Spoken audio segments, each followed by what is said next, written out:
This is a list of the top 5 free games to come out on Steam last week. The first game on this list is my most anticipated mobile to PC port ever. This RPG/gacha is a charm to play, with an engaging story, cute characters, and an intuitive turn-based battle system. The controls on this port are excellent compared to most mobile-gamed PC transports, utilizing the number keys for battle and WASD/mouse for movement and environmental interaction. The world in this game, despite being mostly left-to-right movement, feels extremely well done and is aesthetically pleasing. There's also fast travel between zones and timelines. The gacha system is also one of the most fair I've ever encountered for these types of games, with no real paywalls impeding progress later on. I am overjoyed that Another Eden is on PC, as it is quite frankly too big a file size for most mobile devices, and I look forward to streaming it on weekends over at twitch.tv/Fazerati.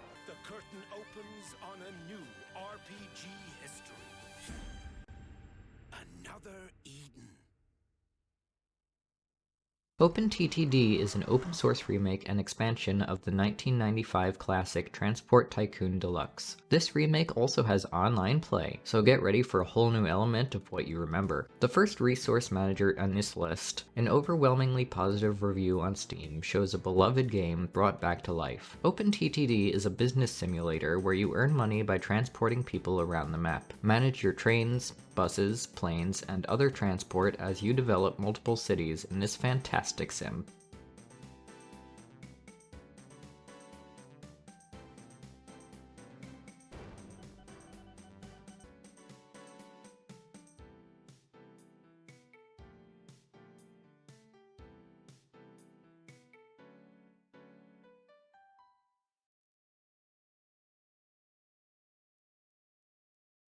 Biphase is a fantastic puzzle platform that attempts to visualize the chaos of a bipolar person's struggles navigating her surroundings. As someone with several bipolar friends, I found the game did what it set out to do, which can be hard on a platformer game, or really any sort of visualization at all. In this game, every time you jump, the colors swap. Platforms and eventually paths that were once hidden are revealed, and keeping track of them gets progressively harder and harder. During some parts, you'll have to move platforms around by getting to a switch, and managing this can also be difficult. The controls feel almost perfect, with the only downside being unable to coyote jump. This is the kind of game that would be quite interesting to speedrun.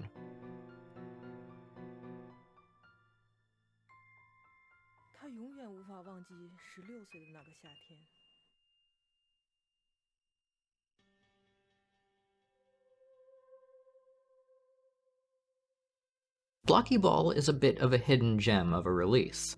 This very small game features a simplistic yet difficult physics-based character who can only tilt or accelerate. Your goal is to get the ball into the goal, which is more like a hoop than the full wall that you see here. With online or local PvP, this game could really become good if it only had more players. I definitely recommend giving it a try.